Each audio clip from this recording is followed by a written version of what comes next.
E o mais recente que eu aprendi com a minha filha, que é, tá com medo? Vai com medo mesmo.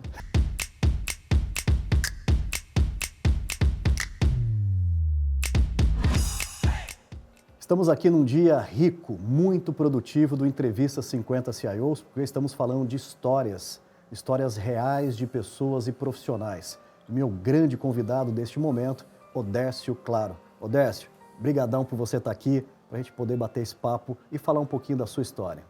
Eu que agradeço, Renato, obrigado. Eu estava vindo para cá e eu estava pensando desse seu convite, porque logo quando começou a pandemia, eu não sei se você vai lembrar, mas logo quando começou a pandemia, a gente não sabia direito o que ia acontecer, né? É verdade. E você me chamou para um bate-papo. A gente fez um bate-papo, eu mais 2 pessoas e você, para a gente falar um pouquinho como está sendo a experiência.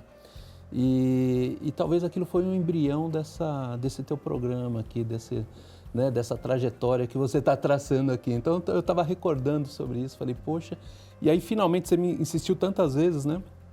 Para eu vir, acabou a agenda, não dando certo, né? Mas finalmente eu estou aqui, então vai dar para a gente bater esse bate-papo aí, fazer essa continuidade. É verdade, você resgatou um momento brilhante. Esse programa se chama, ou se chamou, porque a gente não está mais no ar, Live 50 CIOs. Live 50 CIOs, exato. Começou a pandemia, Odércio, e alguns amigos começaram, Renatinho, a gente perdeu os eventos, nós perdemos um pouco das conexões. Pô, você que é aí o cara do tal da videoconferência, das lives, bola alguma coisa, né? E não precisa nem dizer que eu bolei.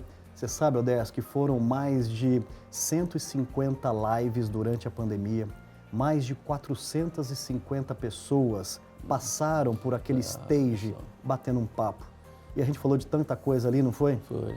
Aflições, o que a gente estava fazendo, que estava dando certo, estava dando errado. Exato. E foi muito legal, né? E não sabendo onde que ia dar, né? Então, é bem o mundo de tecnologia. É. E estamos aqui. E estamos aqui agora. Com saúde, Isso, né? é Felizes. E vamos falar um pouquinho de trajetória de vídeo. Obrigado pelo Odércio, convite. o que nós estamos muito interessados aqui é de conhecer a pessoa do Odércio, falando um pouquinho das suas origens, da onde você veio. Compartilhe um pouquinho conosco. Vamos lá, sabe que é sempre bom voltar para a origem, né? De vez em quando a gente se esquece um pouquinho, então quando tem esses momentos eu acho que é bom. Bom, eu sou do ABC Paulista, sou de Santo André, São Paulo, nascido e criado lá na região, né? Sou o caçula de 3 irmãos e o ABC Paulista é conhecido como a região onde começou a parte automobilística aqui no Brasil, né? Então as grandes montadoras e tal, né? Então você vai ver que isso tem um pouquinho a ver com a minha história, porque eu nasci naquele berço da indústria automobilística, né? E lá na minha infância, né? Ainda a gente já está experiente, né? Sim. Então eu estou com 52, então já faz algum tempo, né? Então, uma época onde a gente ainda tinha aquela liberdade de poder estar na rua, de poder soltar pipa, de jogar bola, de carrinho de rolemã, né? Esse tipo de coisa. Então, assim, uma infância bem feliz na rua. Era bem divertido, não tinha talvez algumas preocupações que a gente tem hoje, principalmente com segurança, esse outro tipo de coisa, mas assim, acho que uma infância bem divertida, eu diria. E aí ela vai formatando, vai forjando um pouco da gente, né? Legal. E quando você começou a experimentar a questão do trabalho, né? Ou seja, eu também me coloco talvez como um filho mais assim, rebelde no aspecto de não aceitar alguns padrões, né? E a gente começa ali na infância a descobrir essa questão do trabalho, do dinheirinho, né? Que a gente já tem a capacidade de servir alguma coisa. Quando que você começou a descobrir esse lado já do que você era capaz de fazer alguma coisa? Bom, eu com 14 anos eu fui fazer Senai.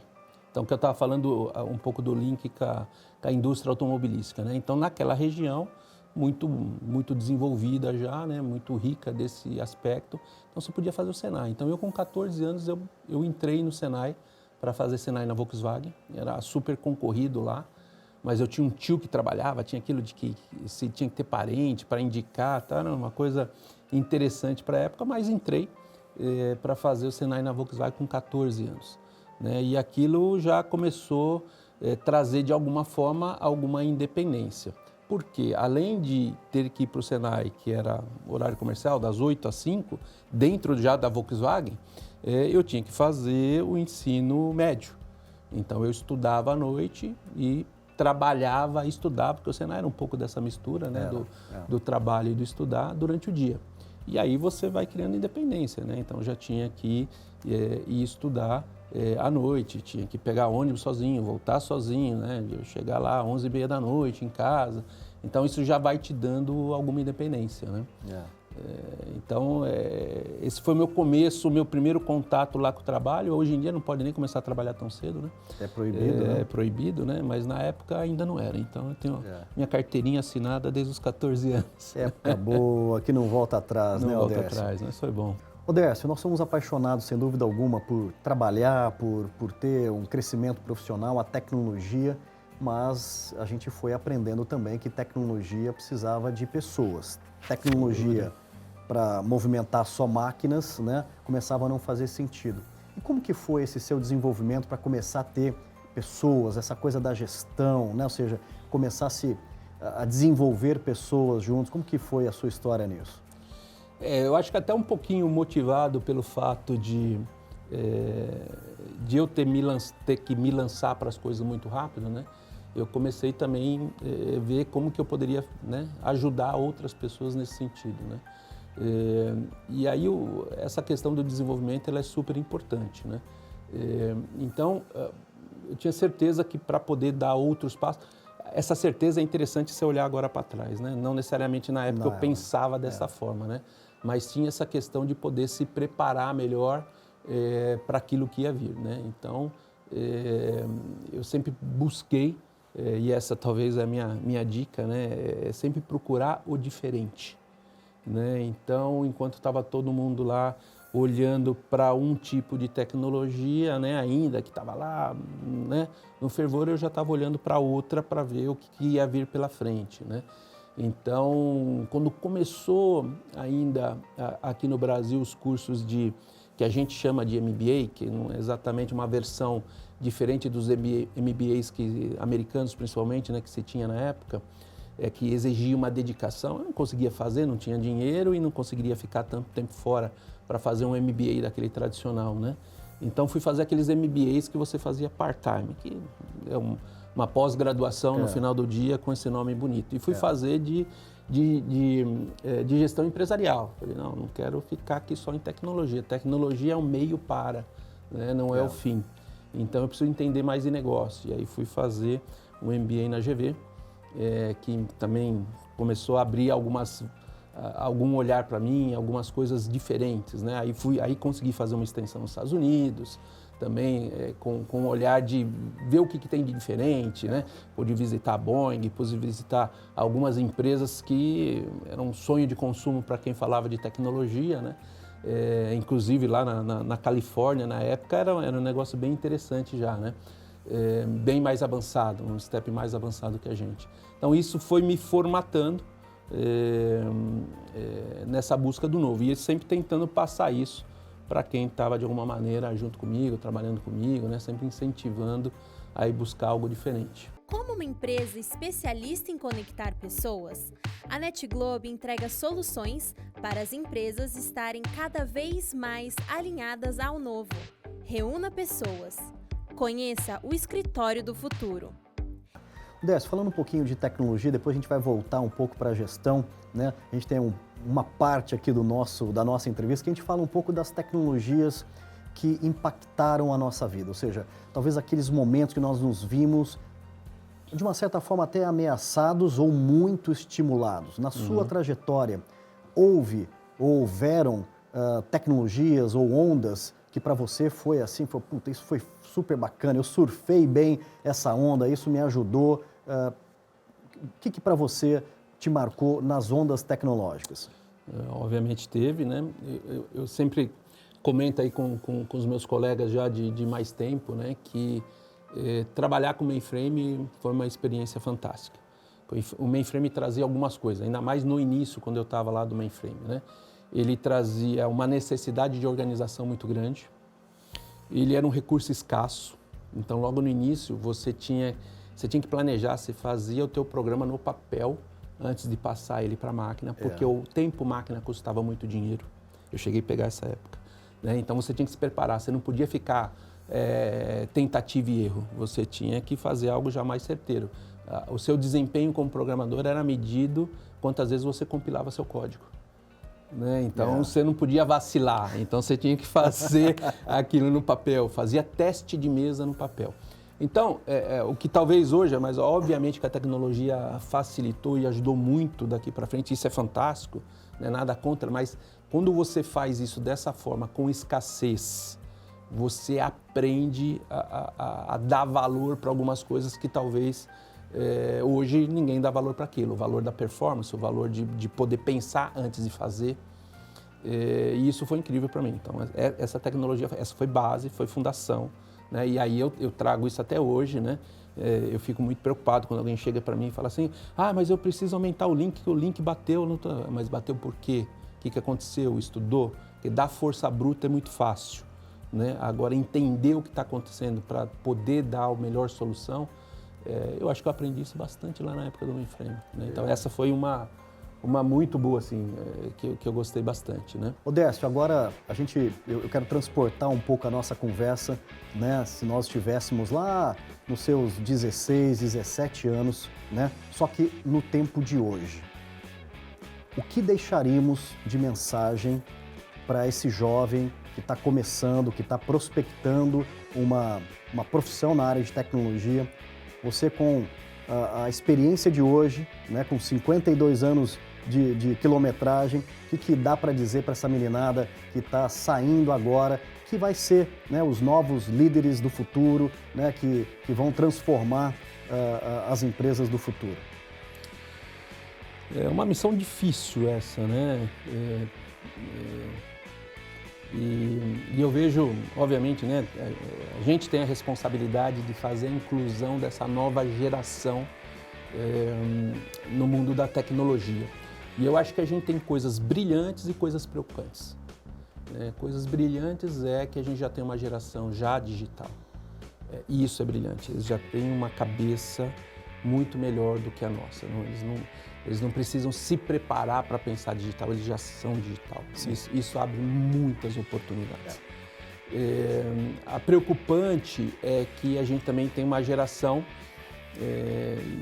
isso eu vou falar aqui, mas tem muita diferença da formação de cada um, de momento de vida de cada um, de cada família que tem esse jovem agora de 16, 17 anos entrando aí para o mercado, né? Mas a gente tem uma geração que precisa também ter um pouquinho mais de responsabilidade e de entender um pouquinho mais sobre escassez. Eu acho que isso ajuda a dar uma fundação, né? Então, essa é um pouco da minha preocupação aqui. Então, para o jovem, ele tem um mercado fantástico pela frente, porque tecnologia vai ser disso para mais e provavelmente exponencial. Ele já é digital, então vai ser um pouco mais fácil de ele achar um caminho onde aquilo aplica melhor para ele, mas ele precisa voltar para um fundamento, ele precisa voltar para uma base, ele precisa voltar para os valores, que eu acho que é muito importante, né? Então aqui fica para os jovens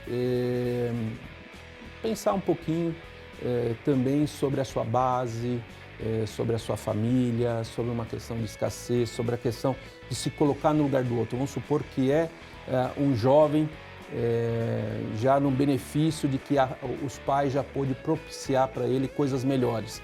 Se coloca no lugar daquele onde não tem e veja se ele também está conseguindo fazer as coisas que ele pode fazer se colocando na escassez. Porque o mundo é cíclico, né? E às vezes isso pode acontecer. Você pode estar numa maré muito boa, ela pode ir para uma maré mais baixa e a gente percebe quem é forte na baixa e nunca na alta. É verdade, grande mensagem. Odécio, chegou o momento da gente conhecer um pouquinho melhor, não só de trabalho, né? Família é sempre muito importante, mas conhecer um pouquinho mais do Odécio. Nas horas vagas, você tem um hobby? O que você gosta de fazer? ABC Paulista, não tinha como, né? Gosto de velocidade, de carro, moto, então meu hobby é moto hoje em dia, mas tudo que tiver velocidade eu adoro. Então, moto hoje é a minha diversão, aí se eu puder eu gasto meu final de semana andando de moto. E você me contou viagens maravilhosas que você fez, ou seja, nessa América do Sul aí maravilhosa também.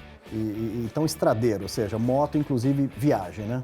Viagem. Eu vou trabalhar de moto quase todo dia. Eu fiquei pensando se eu vinha de moto para cá hoje, quase vim, não vim. Mas podia ter vindo. É que o cabelo não ia ficar tão perfeito como está agora. Pois tá? Eu é. entendo. Mas assim, gosto muito de andar de moto, ando o tempo todo, né? Então tem coisas... Eu preciso fazer a América do Sul, eu não fiz ainda. Eu já fiz algumas coisas de Europa, de Ásia, agora preciso me dedicar aqui para o Sul. Explorar essa nossa aqui. região. Que coisa muito bonita. Algum livro que te marcou, algo que você se tocou em uma leitura? Eu não sou muito de livro, então eu não vou saber o nome direito aqui, mas tem um livro que fala sobre Ayrton Senna, da vida dele, me faltou o nome aqui agora, que é uma história fantástica do ponto de vista de um jornalista falando sobre Ayrton Senna. Das coisas boas e das coisas não tão boas que teve na carreira dele. E Ayrton Senna, meu ídolo, obviamente. Então, assim, é bem interessante o livro. É um livrinho meu de cabeceira, de vez em quando eu dou uma folheada lá para ver alguma história. E parece que eu estou lendo do zero de novo, isso é bem bacana. E filme, você gosta? Filme eu gosto. Top Gun. Olha que legal. O último Top Gun foi fantástico, mas o primeiro é melhor ainda, né? Então, assim, o que tem lá, né? Você tem avião, você tem motocicleta, né? Você tem... Então, é o tipo de coisa que me apaixona, né? Eu consigo assistir esse filme 20 vezes. E você sabe que falamos de Top Gun hoje em outra entrevista com um colega? Oh, que bacana. Marca uma geração, né? A nossa geração foi muito impactada por isso tudo. Um estilo musical? Hiper eclético, mas assim, o que me lembra é qualquer música de Legião Urbana cantando no carro com a minha filha. Uau! Então, ou seja, Legião, mas trazendo também um momento muito legal com a sua filha. Fantástico. Então, outra coisa que marcou a nossa marcou a nossa geração, né? Geração. Muito legal. Uma frase que normalmente você usa, seja com alguém do seu time, ou quando você precisa deixar ali uma mensagem? Olha, quando meu time ouvir isso aqui, quando eles ouvirem, eles vão lembrar na hora, né? Eu vou dar duas até. Uma é duro com o pecado e não com o pecador. E eu vou atribuir isso, eu aprendi isso com uma pessoa na Braskem, com a Adriana, que foi minha BP de RH. Então ela falava para mim, Odécio, duro com o pecado, não com o pecador. E eu aprendi isso e eu trago isso o tempo todo para o time. Uma grande lição. E o mais recente que eu aprendi com a minha filha, que é, tá com medo? Vai com medo mesmo. Isso resume muito a sua história também, né? Pai aos 20 anos de idade, sem dúvida alguma. Odécio, um momento super bacana para a gente fechar esse bate-papo super gostoso com um ser humano e um profissional brilhante como você. Momentos de agradecimento. Isso aqui é fantástico, né? Eu vou começar pela minha esposa, Patrícia. A gente completou agora em fevereiro 32 anos de casado. Que legal, parabéns. 35 anos desde quando a gente se conheceu, então 32 anos de casado. Então, tudo isso que eu consegui chegar até aqui, que a gente conquistou foi junto, né? Graças a ela. Então, é super parceira no crime. Obviamente, assim, né? Agradecimento à minha filha. Minha filha tem 31, nós temos 32 casados, minha filha tem 31. Minha filha já tem uma vida bem direcionada, ela tem uma história muito bacana também e ela me inspira bastante, é super corajosa, muito mais do que eu. Então já morou fora do país, já fala mandarim, fala inglês, ela é super aventureira e empresária. Olha. Então muito bacana aí. Não poderia deixar de falar de algum, eu comentei de um chefe que eu tive aqui, que é o Jacques Storge. Ainda falo com ele de vez em quando, menos do que eu deveria. Também mega empresário hoje e me ajudou muito. aquele que me deu a luz lá e me ajudou muito. Tem uma outra pessoa que é o Caio Silva, que eu também conheci, uma pessoa fantástica, muito amigo do Danilo Zillion também. O Caio foi outro também que viu em mim lá uma pessoa, me deu muita oportunidade, e são dois profissionais assim que me ajudaram muito. Tem uma lista enorme de pessoas assim, muitos amigos, muitos colegas, muitos pares. Na Yara eu tive uma experiência fantástica, e 9 anos trabalhando na Yara, fiz muitos amigos. Então tem muita gente para agradecer, incluindo você, doutor Renato, pela oportunidade. Muito obrigado. Obrigado, Décio. Eu que te agradeço por esse ser humano maravilhoso e por nós estarmos juntos aqui, batendo esse papo, produzindo esse conteúdo. Eu te agradeço muito e muito obrigado. Obrigado, eu que agradeço. Valeu.